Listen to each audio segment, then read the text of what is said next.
We're going to deal with Exodus chapters 33 and 34 today. And I want to be very clear where Israel stands with God at this moment in Exodus. The Mosaic covenant has been broken. It's not in operation. And therefore, Israel's relationship with God is broken. All the result of idol worship of that golden calf. Now, the result of Israel breaking some of the terms of the Mosaic covenant will not be the end or as an abolishment of Israel as God's chosen people, because the Lord reestablished the same covenant with Moses when Moses trekked back up the mountain with a fresh set of stone tablets. And we don't see this explained, by the way, until the book of Deuteronomy. So let's read Exodus chapter 33 together. Exodus chapter 33. We're going to read it all. If you have a complete Jewish Bible, we start on page 98. Exodus chapter 33. Adonai said to Moshe, "Leave, you and the people you brought up from the land of Egypt, move on from here towards the land of which I swore to Abraham, Isaac, and Yaakov. I will give it to your descendants. I will send an angel ahead of you. I will drive out the Canaanites, Amorites, Hittites, Perizzites, Hivites, and Jebusites. You will go to a land flowing with milk and honey. But I myself will not go with you, because you are such a stiff-necked people that I might destroy you on the way." Now when the people heard this bad news, they went into mourning, and no one wore his ornaments. And Adonai said to Moses, "Tell the people of Israel, you are a stiff-necked people. If I were to go up with you for even one moment, I would exterminate you. Now, keep your ornaments off. Then I'll decide what to do to you." So from Mount Horeb onward, the people of Israel stripped themselves of their ornaments. Moses would take the tent and pitch it outside the camp, far away from the camp. He called it the tent of meeting. Everyone who wanted to consult Adonai would go out to the tent of meeting outside the camp. Whenever Moses went out to the tent, all the people would get up and stand, each man at his tent door, and look at Moses until he had gone into the tent. Whenever Moses entered the tent, the column of cloud would descend and station itself at the entrance to the tent, and Adonai would speak with Moshe. When all the people saw the column of cloud stationed at the entrance to the tent, they would get up and prostrate themselves, each man at his tent door. Adonai would speak to Moshe face to face as a man speaks to his friend. Then he would return to the camp. But the young man who was his assistant, Joshua, the son of Nun, never left the inside of the tent. And Moses said to Adonai, "Look, you say to me, make these people move on, but you haven't let me know whom you'll be sending with me. Nevertheless, you have said, I know you by name, and also you have found favor in my sight. Now please, if it is really the case that I found favor in your sight, show me your ways, so that I will understand you and continue finding favor in your sight. Moreover, keep on seeing this nation as your people." He answered, "Set your mind at rest. My presence will go with you after all." And Moshe replied, "If your presence doesn't go with us, don't make us go on from here. For how else is it to be known that I have found favor in your sight, I and your people, other than by your going with us? This is what distinguishes us, me and your people, from all the other peoples on earth." And Adonai said to Moses, "I will also do what you have asked me to do, because you have found favor in my sight, and I know you by name." But Moses said, "I beg you, show me your glory." And he replied, "I will cause all my goodness to pass before you, and in your presence I will pronounce the name of Adonai. Moreover, I show favor to whomever I will. I display mercy to whomever I will. But my face," he continued, "you cannot see, because a human cannot look at me and remain alive. Here," he said, "is a place near me. Stand on the rock. When my glory passes by, I will put you inside a crevice in the rock, and I will cover you with my hand until I have passed by. Then I'll remove my hand, and you will see my back, but my face is not to be seen."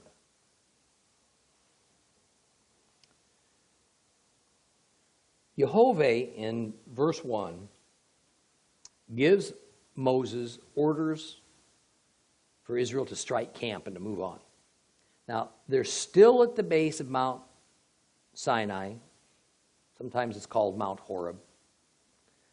And they've been there for about a year. The law has been given. The instructions for God's tabernacle has been given. Now it's time to move on towards their goal, the land of promise, Canaan. That's the good news. The bad news is that the punishment for Israel's breaking of the covenant is God will not dwell among them. However, in his great mercy, he will send an angel ahead of Israel that will drive out the Canaanites and the Amorites and the Hittites, Perizzites, Hivites, and Jebusites, drive them out ahead of Israel's arrival. Now, God tells the people there to remove their ornaments. That is, they're not to wear any of their jewelry. This signifies a couple of things to the Hebrews. First, jewelry goes hand in hand with joyousness, and that is not called for considering what has transpired. They should be in a state of mourning for losing the presence and covenant of God because of their actions. Second of all, the jewelry was what had been used for making the golden calf. This was not what it was supposed to have been used for. The jewelry was the result of a kind of God-ordained retribution upon the Egyptians when Jehovah instructed Israel to strip Egypt as they were leaving. And the precious metals were in part going to be needed for God's dwelling place. Now in verse 7, we're told that whenever Moses would pitch the tent, he did it outside the camp of Israel. Those are words to remember. Outside the camp. Now let's think about that for a minute, because there's some interesting aspects here that I'd like to point out to you. First of all, most commentators make this tent out to be the God-ordained tabernacle. And even the word tabernacle, and even though the word tabernacle exists, it doesn't exist in these verses, many translators have decided that this is what it means. So they just turn around and insert the word. Now I have a problem with the notion that the tabernacle even existed at this moment. Now, first of all, the timing doesn't seem to be right. Up to now, all that's been given is instructions on how to build the tabernacle. There's no evidence that the tabernacle has actually been constructed. The golden calf incident has interrupted everything. It won't be until Moses goes back up to the mountain to receive a second set of tablets that the tabernacle is built. And therefore God has separated himself from Israel because the covenant doesn't actually exist at the moment that makes Israel his covenant people. Now second, the word used throughout these verses to describe what Moses erected was in Hebrew, oel. Oel means tent. Tent, oel, is used in several places in this chapter, and it is the only word used to refer to whatever it was that Moses erected outside the camp. It is also used when we're told that whenever the Israelites saw Moses heading towards his oel, they would stand outside their own oel, their own tent. Now, third is the indication that it was Moses who actually erected the tent. I mean, we know that it would have taken hundreds and hundreds of people to erect the tabernacle. However, the verse simply doesn't give us any impression that any Levite other than Moses, perhaps his most immediate family, were even involved in erecting this tent, this oel. And finally, we know from Numbers and Deuteronomy that when the tabernacle was erected, the tribes surrounded it and camped in a very specific order around it that we've already discussed. In that arrangement, the tabernacle is not only inside of the camp, it is the center, right at the center of the camp. It's the focus of the camp. Now, I think that the particular tent used here was some kind of a temporary one. It was probably just an ordinary tent. May even have been Moses' personal tent. Now we're told in verses 9 and 10 that the cloud would station itself at the entrance to the tent. Whereas later, when we know for sure we're speaking of God's ordained model of the heavenly tabernacle, the wilderness tabernacle, the cloud would hover over the tent. So something's different about this tent. We also see that Joshua never left the inside of the tent. That was certainly not the case with the wilderness tabernacle, because then only priests, Levites, could even enter the tabernacle. Joshua was not a Levite, and he was not a mediator. He was from the tribe of Ephraim. In fact, later on we're told that anyone other than priests from Levi would be killed if they had anything to do with the tabernacle. How was Moses allowed in? He was a Levite, and he was also God's appointed mediator. Now, what we're getting a picture of is that when Moses needed to meet with God, he actually did so outside the tent, while Joshua stayed separate from Moses and from God by staying more or less hidden away inside the tent. And a reasonable question is, so how is it that God told Moses up on Mount Sinai that he required the construction of this elaborate and detailed tabernacle for his presence if he was going to dwell with man, but then turned around and met with Moses in front of an ordinary tent? My contention is there was nothing intrinsically holy about the wilderness tabernacle, nor any other created thing. God simply declared it to be holy. The tabernacle was not for the sake of God. It was for the sake of the people. It was so they could be assured visibly of God's presence. And it was so they could be reminded of his law and of his perfect holiness in hope they wouldn't sin. The tabernacle was an important teaching tool, perhaps more for us today than it was even for the Israelites back then. God could decide, to declare the room we're sitting in to be holy. If he did, that's that. Nothing to argue about. I guess God declared that plain old tent he was currently meeting with Moses in to be holy. Now remember, for a time now in Exodus, everything is topsy-turvy as a result of Israel breaking the covenant. Israel has severed their relationship with God, and so God has removed his presence from Israel. The reality is that his presence with them was all that distinguished Israel from anybody else. Now, whereas inside the camp of Israel was supposed to be the clean area, outside the camp, the unclean area, there is no inside the camp that's clean right now. Doesn't exist. The only clean area is that tiny little spot away from where Israel camped that Moses erected that temporary tent and met God. The idea of being inside or outside the camp really only has meaning in the current context, in the sense that the Lord is either in Israel's midst or he's not. And for now, the Lord is not in Israel's midst. So, he's not inside the camp. So, okay, now, another little conundrum. Verse 11. Verse 11 says, Moses and God spoke face to face as friends. But later in verse 20, God says that no one, including Moses, can see God's face and live. How do we deal with this seeming contradiction? I'm going to go into some depth about this matter because we're going to get this little phrase, face to face, many times in the Torah, and several of those times it is referring to God speaking with Moses.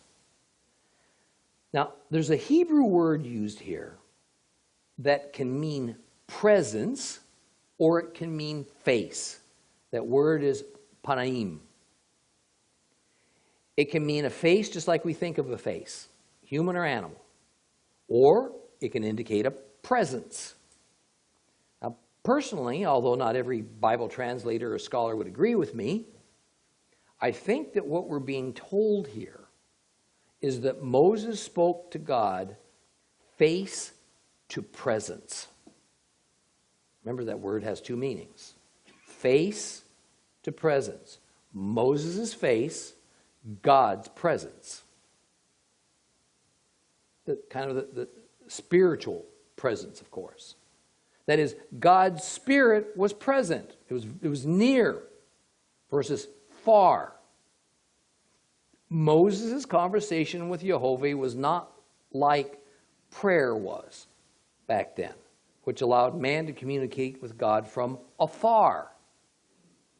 In other words, man is on earth praying to God who's up in heaven. We're separated. Big barrier between us and him. Moses' face to presence communication with God is almost indistinguishable from a believer's modern day prayer life since the day of Pentecost, when his Holy Spirit came to dwell in humans. Because God's presence is always present with us, we don't speak to him from afar. We speak to him face to face like a friend because he's near. Believers have a very similar, not exact, but a very similar privilege as to what Moses had. There's also another consideration. Face to face was, in that day, used as a Hebrew expression. And it could mean a couple of things. First of all, it could speak of an intense conversation, almost a heated debate, or even better, some real hard bargaining. If you've ever been to the Middle East, or you've ever even seen a travelogue on TV of an Oriental market, you're going to see people loudly arguing and hands flailing about and scowling and seemingly angry at each other. This is purely cultural. And it's the cultural way they conduct business and negotiation. In reality, anger is in no way being displayed. Jews will do the same thing when discussing Jewish religious doctrines and laws. Now, a second meaning is that indeed one of the parties is displaying anger. It's very difficult to know in the Holy Scriptures whether face to face is simply indicating presence or hard bargaining or indeed anger. It's all in the context. It's all in the cultural nuance. However, in verse 20, the general belief among Hebrew scholars is that when God tells Moses that he can't see his face, it's more along the lines of face as we think of a human face than it is in a general presence. So verse 11 is about God's presence in the same way we think of the Holy Spirit's invisible presence inside of us in our day. Verse 20 is about God's face that apparently could be, if he wanted it to be, visible to human eyes. Yet, there is a strong hint that face-to-face in verse 11 also incorporates the idea of a heated debate. Because beginning in verse 12, we get this typical Middle Eastern style interplay between God and Moses. Moses questions, God says what he's going to do. Moses disagrees, offers as an alternative suggestion. God says no. Moses tries to get God to see it his way. A little compromise, and God eventually agrees. In verse 19, God says he's going to show Moses his goodness and that he's going to proclaim the name of the Lord before Moses. Now, just so we're on the same page, what actually is said is, in the Hebrew, I will proclaim the name of Yehovah. Yud-He-Vav-He. Not I will proclaim the name of the Lord. God is saying he's going to speak his own formal name, which is formed by the Hebrew letters Yud-He-Vav-He. I call it Yehovah. A lot of people say it's Yahweh. Now, God is revealing his nature to Moses. In Middle Eastern culture, to reveal one's name is to reveal one's character, because name and character are organically connected. God is too holy, even for Moses to look upon his face. God is merciful, God is gracious, but it says he will choose who he's merciful and gracious to. We don't get to decide that. We don't get to declare it. Chapter 33 ends with Yehovah directing Moses to stand in a crevice, a cleft in a rock. And with God himself covering Moses' eyes so that he does not see God's face. But after God passes by, we're told Moses can see God's back. What does that mean? I don't know. I have no earthly idea. Everything I've ever read about this, Jewish or Christian, is very unsatisfactory to me. And it amounts to little more than allegory and opinion. So I'm just going to leave it there. You figure it out.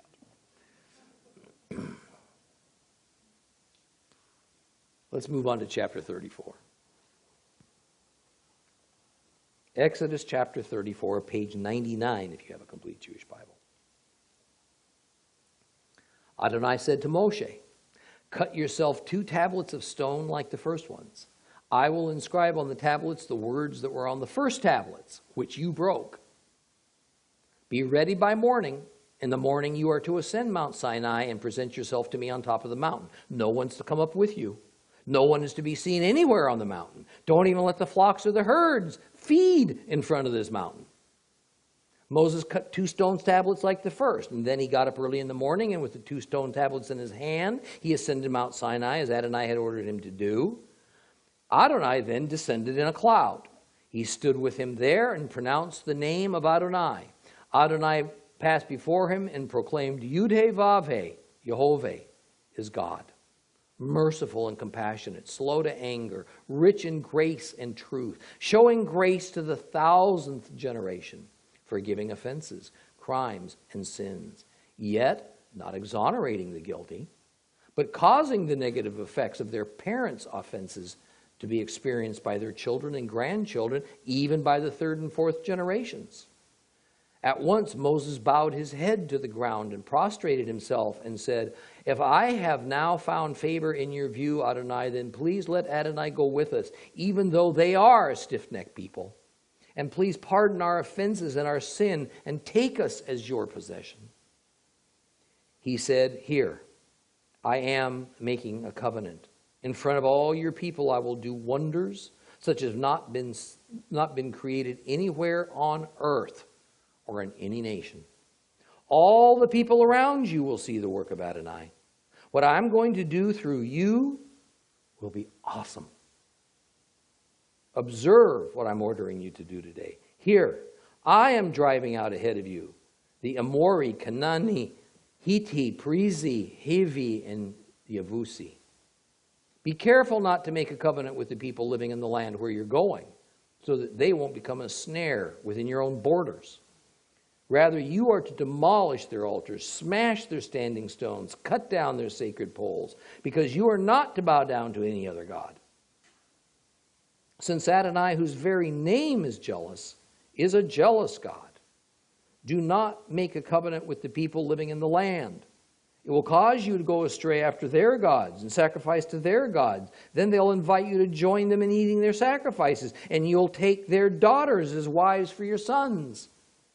Their daughters will prostitute themselves to their own gods, and they'll make your sons do the same. Do not cast metal gods for yourselves. Keep the festival of matzah, of unleavened bread, by eating matzah as I ordered you for 7 days during the month of Aviv. For it is in the month of Aviv that you came out from Egypt. Everything that is first from the womb is mine. Of all your livestock you are to set aside for me the males, the firstborn of cattle and flock. The firstborn of a donkey you must redeem with a lamb. If you won't redeem it, break its neck. All the firstborn of your sons you are to redeem. No one is to appear before me empty-handed. 6 days you will work, but on the 7th day you are to rest. Even in plowing time and harvest season, you are to rest. Observe the festival of Shavuot with the first gathered produce of the wheat harvest, and the festival of ingathering at the turn of the year. 3 times a year, all of your men are to appear before the Lord, Adonai, the God of Israel, for I'm going to expel nations ahead of you, expand your territory. No one will even covet your land when you go up to appear before Adonai, your God, 3 times a year. You are not to offer the blood of my sacrifice with leavened bread, and the sacrifice of the feast of Pesach, Passover, is not to be left until morning. You are to bring the best first fruits of your land into the house of Adonai, your God. You are not to boil a young goat in its mother's milk. Adonai said to Moses, write these words down, because they are the terms of the covenant I have made with you and with Israel. Moshe was there with Adonai 40 days and 40 nights, during which time he neither ate food nor drank water. Adonai wrote on the tablets the words of the covenant, the 10 words. When Moshe came down from Mount Sinai with the 2 tablets of the testimony in his hand, he didn't realize the skin of his face was sending out rays of light as a result of his talking with Adonai. When Aaron and the people of Israel saw Moses, the skin on his face was shining, and they were afraid to approach him. But Moshe called to them, and then Aharon and all the community leaders came back to him, and Moshe spoke to them. Afterwards, all the people of Israel came near, and he passed on to them all the orders that Adonai had told him on Mount Sinai. And once Moses had finished speaking with them, he put a veil on his face.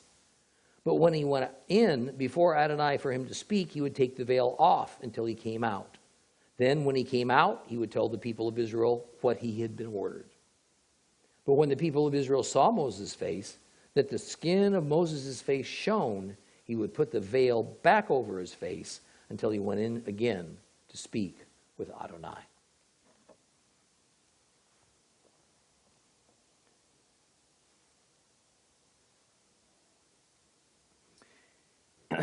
If chapter 32 was about the breaking of the covenant relationship with God and man, and then chapter 33 showed what happens when the covenant is invalidated, then chapter 34 is about the reinstatement of the covenant of Moses, or as Everett Fox calls this, the 5th divisions of the 6 divisions of Exodus, infidelity and restoration.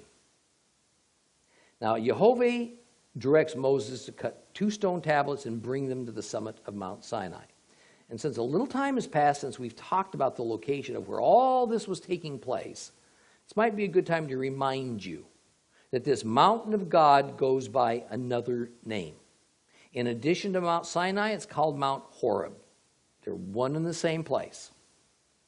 I'd also like you to recall that it is unimaginable that the location of Mount Sinai is actually on the Sinai Peninsula. The traditional location of Mount Sinai, where St. Catherine's Monastery is built, and thousands of Christian pilgrims come year after year to imagine Moses and the 10 Commandments, defies both scriptural description and geographical possibilities. Let us remember how this site near the southern end of the Sinai was first declared to be the mountain of God. Anybody ever gone there? Well, I have, more than a couple of times. You see, it was Constantine, Emperor of Rome, in the 4th century. He had become a Christian. And he declared Christianity as a government authorized and therefore a legal religion within the Roman Empire. Now his mother, Catherine, was also a convert. And so both mother and son were prone to visions. Almost every biblical site in Israel today that has a monastery or a Catholic church built on it, it was ordered by Catherine to commemorate some event or another concerning Christ. Almost universally, these many specific sites bore no known historical reality to the Jews. None. Rather, all these choices that are now so cemented into Christian tradition were the results of Constantine's mother's, Catherine's, dreams and visions. Mount Sinai is one such site. Now, one would think that if the site of the true Mount Sinai was the one chosen by Catherine, that the Jews would have greatly revered it for centuries before she was even around. The Jews know nothing of this location of Mount Sinai of Exodus fame. Now, interestingly, in Galatians 4:25, Paul states that Mount Sinai is actually in Arabia. Josephus also states Mount Sinai is in Arabia, and so does Philo. Let's also remember that before Moses went to Egypt to free the people, when he was still a shepherd in Midian, he was attracted to a bush that was burning on a mountain in Midian.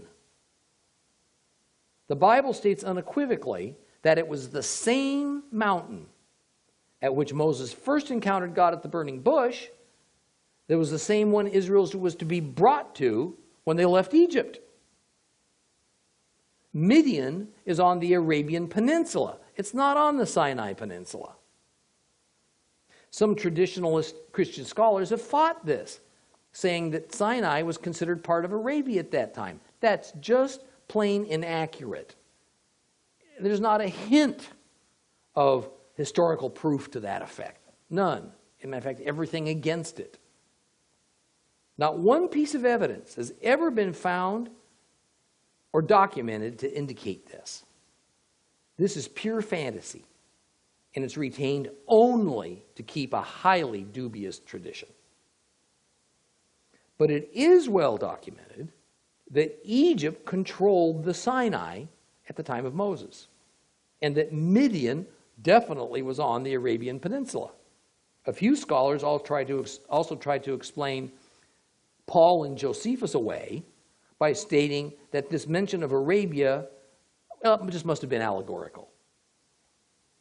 Of course, allegory is indeed at the heart of why the institutional church has wandered so far off course over the past few centuries, and how it could be that literally thousands of Christian denominations, thousands, have been formed, all basing themselves supposedly on the same common document, the Bible, often holding widely different views. That is, since taking the Bible at its word, taking it literally, usually blew away Western Gentile church doctrines that sought to rid Christianity of anything Jewish, making the scriptures allegorical or metaphorical became the best solution to accomplish that. Up became allegorical for down. Israel became allegorical for church. East became metaphorical for evil. And Western Arabia became allegorical for Sinai. It's nonsense. Many lessons ago, we examined the route of the Exodus in the area where Paul and Josephus say Mount Sinai is located, and we found a place that not only matched the biblical description, but even found solid archaeological evidence of the Israelites' stay there. The place was in Arabia. And by the way, this is nothing to get real upset over. That Mount Sinai was actually in Arabia changes nothing about God's laws and his ways, or about Christ, or about our faith. It's just interesting to know how certain traditions got started, and we can wonder why millions of people would choose to accept myth over truth. Well, anyway, back to the stone tablets. God says he's going to write, or better rewrite, on these new stone tablets the Ten Commandments in order to replace the tablets that Moses had smashed down upon seeing the people's grievous rebellion against Jehovah when they built that golden calf. Now recall that Moses' shattering of those tablets was Middle Eastern custom for indicating that an agreement, a covenant between two parties had been violated. And therefore the tablet that the terms of the covenant to be recorded on were ceremonially, literally broken. Now Jehovah descended in a cloud to where Moses had come. As this shows us once again, whether it is on the mountain or soon in the tabernacle, God's presence was not there at all times. He came and he went.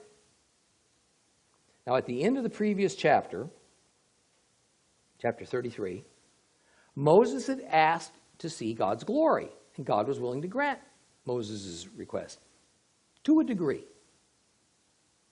The answer to the question of just where Moses would stand and behold God's glory pass by is now answered.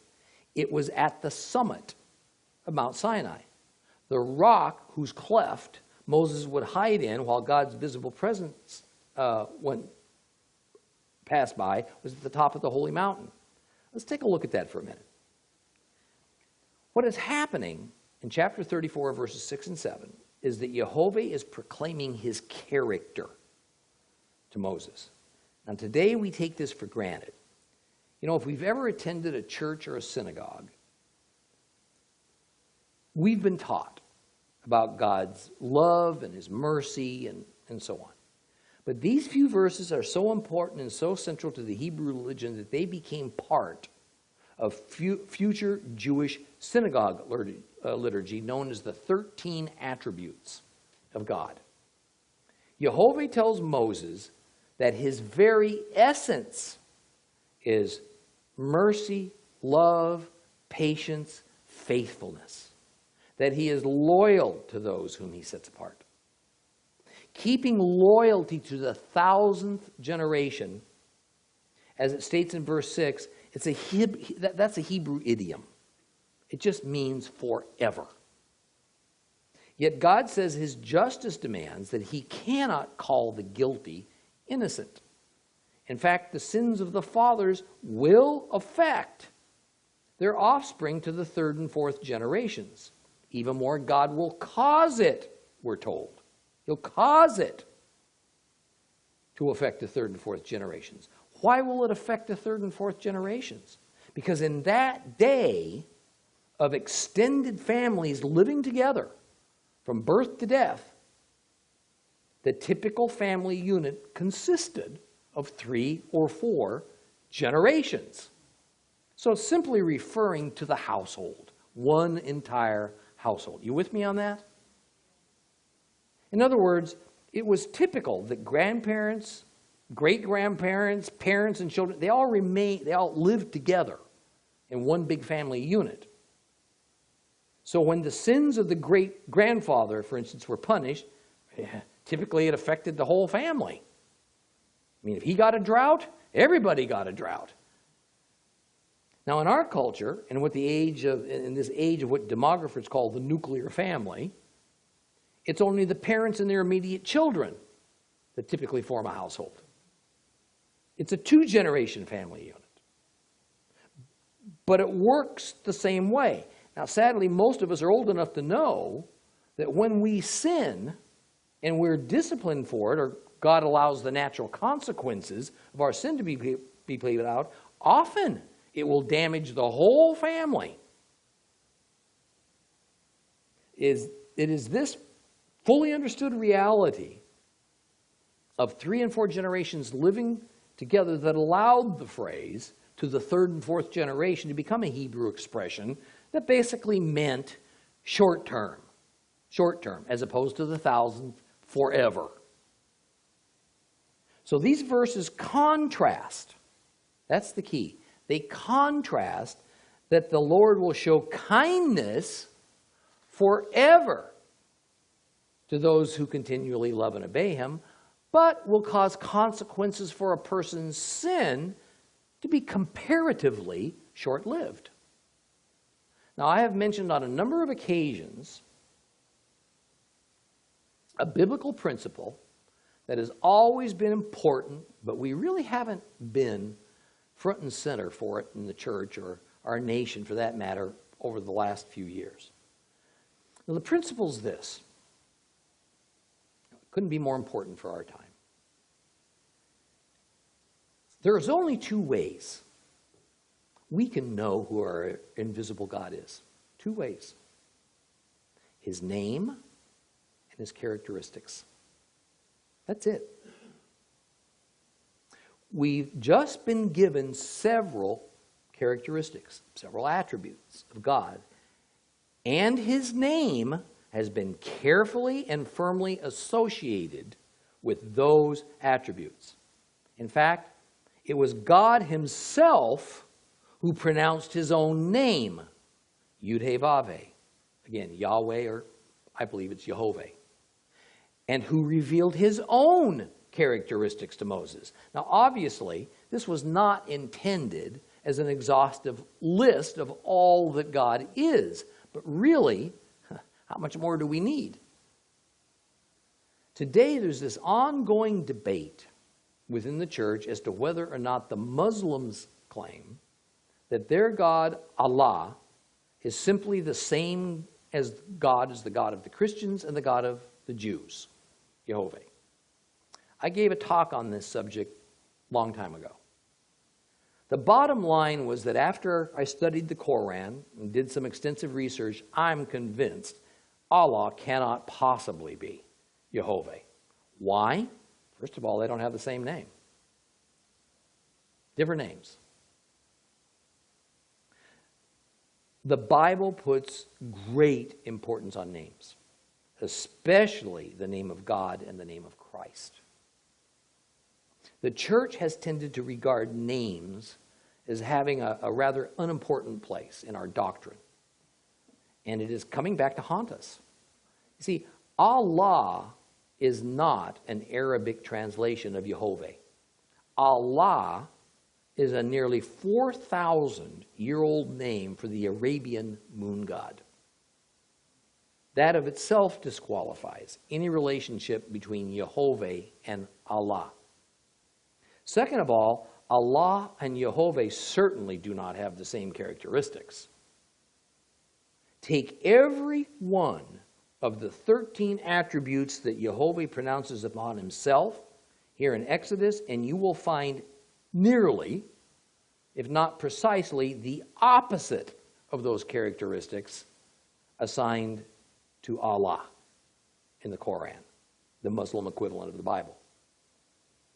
If they don't have the same name and they don't have the same attributes, it's ludicrous to think they're the same God. See, we need to pay more attention to biblical names, festivals, appointed times, Sabbaths. When we do, we'll understand far more thoroughly who God is, what he's all about, and avoid the consequences of mixing truth with human philosophies and false religions, particularly in our day, when the call is for tolerance, diversity, and peace at all cost. Now let's go back to those two verses again, verses 6 and 7. When we look at some key words in the original Hebrew, we can acquire some deeper understanding. Now I want to substitute some Hebrew words that most of you are now familiar with for the English translations in verse 6. This is how verse 6 literally reads. Jehovah passed before him and proclaimed, Jehovah, Jehovah, El is compassionate and gracious, slow to anger, abounding in kindness, and so forth.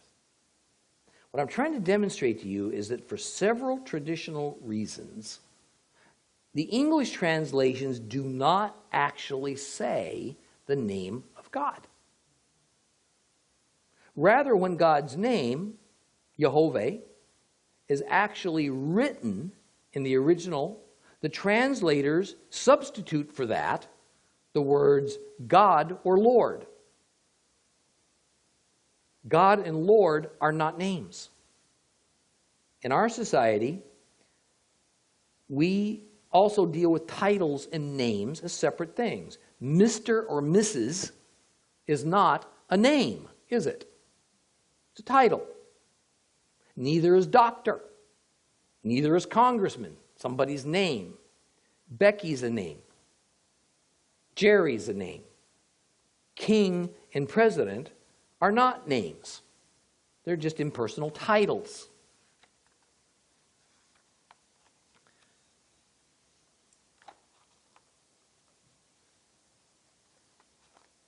So when God pronounces his name, it's a very personal thing. So it should not be surprising that in verse 5, when it says that God pronounced his name, that we get this phrase that I just gave to you, whereby he actually uses his formal name, Jehovah, Jehovah, El is compassionate. Notice also the use of the Hebrew word El here. El is a title for the highest God in any pantheon of gods. El is not a word used only for the God of Israel. El was a title that several of the pagan religions would bestow on whichever of their many gods they thought stood out as above all the other ones. So the concept is God above the other gods. Therefore, in the Bible, we will regularly see the expression, God of gods, Lord of lords, King of kings. This is where it came from. These are all expressions of the concept of El. Now, let me also remind you that while most Bible versions, most translations will occasionally use Jehovah in English as God's name, that's a reasonably acceptable attempt to pronounce his name in my book.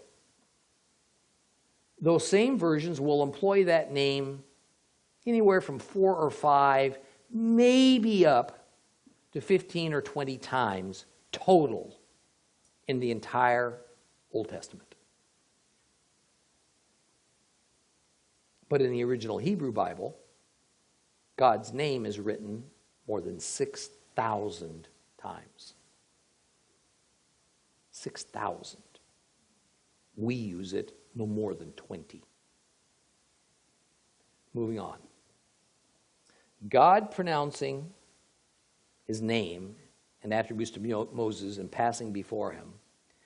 Moses now uses this moment to appeal to God to restore this broken relationship with Israel. And he falls on his face before Jehovah. He agrees with his assessment of the situation. He pleads for restoration.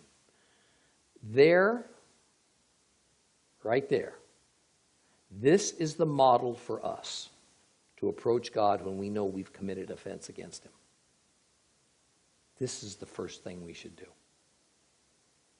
We realize that the sin was committed, and next we confess that sin to God and agree with him that it is sin. Then we ask for restoration. We ask for forgiveness.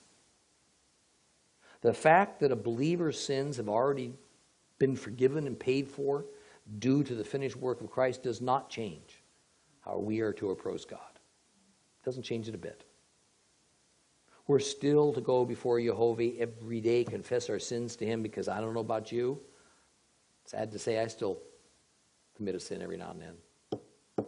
Wish I didn't. There's probably one of you out here that never has, but I say that, tongue in cheek, of course.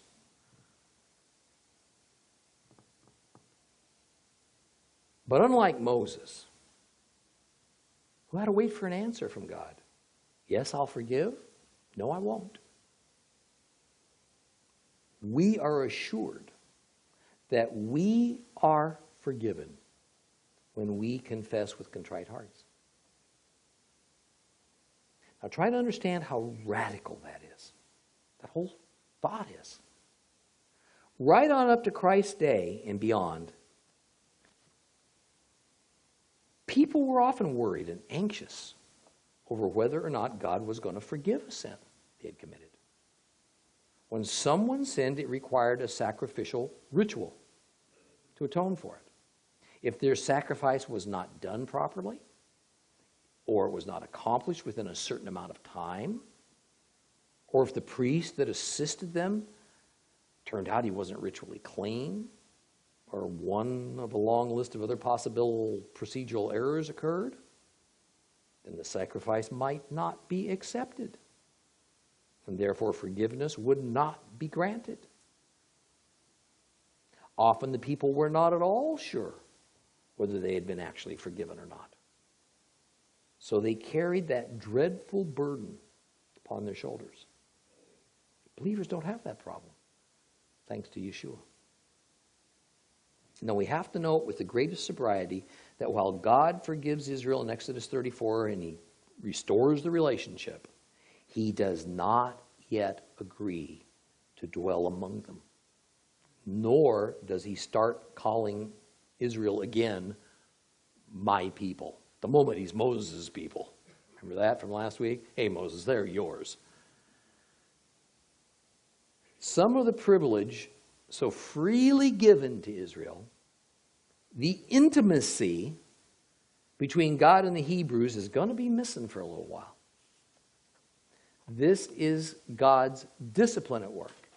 It is a necessary consequence for their sin, even though they are, or soon will be, forgiven. The modern evangelical doctrine among some denominations that Christians can sin without consequence, without discipline, without punishment, is wrong-minded. It has no scriptural backing, Old Testament or New. Forgiveness is forgiveness. Consequence is consequence. One doesn't terminate the other. In verse 10, God reinstates the covenant with Israel that they had broken by means of the apostasy of the golden calf. But Jehovah makes it clear that there's two conditions for Israel if God's promises to Israel within that covenant are going to come about. First, as told in verses 11 through 16, Israel must not mix themselves with the Canaanites. They must not involve themselves in their idolatry. Second of all, there are several God-ordained observances and appointed times, as outlined in verses 17 through 26, that they are always to faithfully keep. And in the same format as the covenant was first given, God says that if you, Israel, will do this, guess what I'll do for you? I will drive out the Canaanites, the Hittites, the Perizzites, the Jebusites. I'm going to drive them all out of the land, ahead of you. However, says Jehovah, don't you dare make another covenant of peace treaty with any of these people, nor with any other tribe that settled in the land of Canaan, the land that God's giving to Israel. Israel is to make a covenant only with Jehovah. Instead, Israel is to destroy Canaan's sacrificial altar. They're to smash their standing stones. Standing stones were memorials to gods. They were to cut down their tree poles, actually something very akin to totem poles, which were idols. Interestingly, the word used here that is often translated as tree poles or sacred poles, in some version, actually they use the word groves, the most literal translation actually, is in Hebrew Asherah, or more literally Ashrim, which is the plural form. Asherah is where the name Ashtoreth comes from. This goddess Ashtoreth is also called Astarte. In other cultures, she's called Ishtar. Asherah, Ashtoreth, Astarte, Ishtar are all referring to the same thing, the fertility goddess. Whenever Israel fell into idolatry, it was either the moon god or the fertility goddess that they began to involve in their worship, because this god and goddess were so universally honored. The Hebrews generally did not stop worshiping Jehovah. They just added another god or two into the mix. And isn't it interesting that as much as the modern church just can't resist shaming ancient Israel for their idol worship, that we Christians have adopted the identical name used in the Bible for this pagan fertility goddess that God calls an abomination, to use as the name for perhaps our most sacred holy day, Easter. That's right, Easter is simply Anglo-Saxon for Ishtar. Easter was the Anglo-Saxon fertility goddess. See, that's why modern Easter celebrations employs rabbits and eggs. Because a rabbit was usually the symbol for the fertility goddess, and eggs, ovum, were the symbols of fertility. I mean, we need to think long and hard about this, and just how many of our other traditions came about. Traditions that we all hold so dear, or used to anyway, as above reproach. And then we just kind of take an old pagan tradition and add Christ to it. Try to holify it ourselves. Well, in verse 14, with the golden calf incident, so very fresh in the people's mind, God repeats his command to the Hebrews that they are to bow down to no other God. And in verse 15, Jehovah says to Israel that if you do make a covenant, you make a treaty, an agreement, with any of these other various tribes living in the land of Canaan, you know what it's going to do? It's going to start you down a very slippery slope. Of course, in the books immediately following the Torah, we will see Joshua and others do exactly what God has prohibited here. They will make peace treaties with several of the Canaanite tribes. You see, what Israel did was to disregard God's instructions in favor of what their natural minds thought was a far better course of action. In some instances, they made treaties that allowed the Canaanite kings to continue on in power, provided they paid tribute, taxes, to Israel in return. I mean, who doesn't want free money? Little extra income. Besides, that is how the whole world operated since time immemorial. A conqueror often chose to keep a king in power if it was profitable for him. In other cases, Israel thought they were showing love and mercy by not removing people from the land that God says they were to remove. Certainly God would understand. He would honor their decision and their sincere desire to be nice, to be loving, to be tolerant, right? See, the results of that mindset proved disastrous. And the consequences of that continue on to this day. Now, I don't want to get too preachy. I guess I mean that.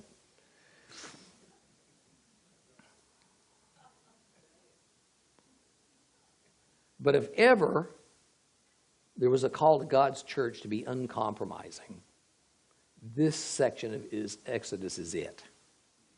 Jehovah is not a God of religious tolerance. Jehovah is not a God of compromise and consensus. Jehovah does not honor our sincerity or our earthly definition of love above his commandments. We're told in verse 14, this is not the first time we've encountered this sort of statement, that he is a jealous God.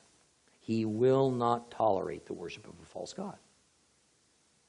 He just told his people not to mix themselves with pagans, because if it happens, it is inevitable. They will want good relationships with those people, and that will necessarily involve compromise. You can't have it otherwise. And the Lord uses very strong language that is usually diluted by the genteel people who've translated the Bible for us and don't wish to offend the readers. For instance, God calls the act of accepting pagan gods even just into your midst whoring. We all know what that means. Well, the modern world now says that in the perilous times facing humanity, every person on this planet falls into one of two categories: tolerant or hate-filled. If you're not one, you're the other. Now listen to me carefully. This is a satanic principle. It's not a godly principle. God's people are not to be tolerant of false gods, such as Allah, nor are we to declare what God calls evil to be good, such as homosexuality or abortion.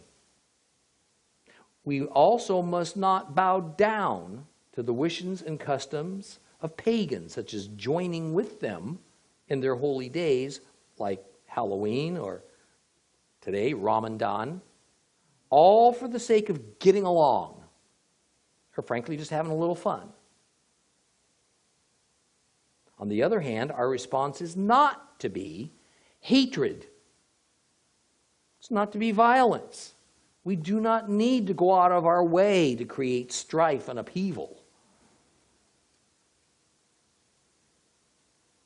We're to be light. We're not to be a sword. Gentle. We're not supposed to be mean-spirited. But the only light we have is the light of our Savior. And if we tolerate, accept, respect, or join in the ways of his adversary, can we really expect God to be glorified in that? When Israel did this very thing out in the wilderness, what did God do? He removed his presence. He stopped dwelling among them. He even stopped leading them for a while. Do we honestly believe that God's character has changed with the turn of the page from the Old Testament to the New? And now he will tolerate his very own modern-day tabernacles where his Holy Spirit resides, us, chasing after the pagan ways of this world. See, we're going to have to learn to stand firm and realize that peace with God is not the same thing as peace with the world. In fact, in our age, I'm afraid they're pretty much opposites. Wish it wasn't so. But it's true. And like Israel had to do in their settling of the promised land, God says you've got to choose one or the other. You can't compromise between the two. And we will continue with chapter 34 next week.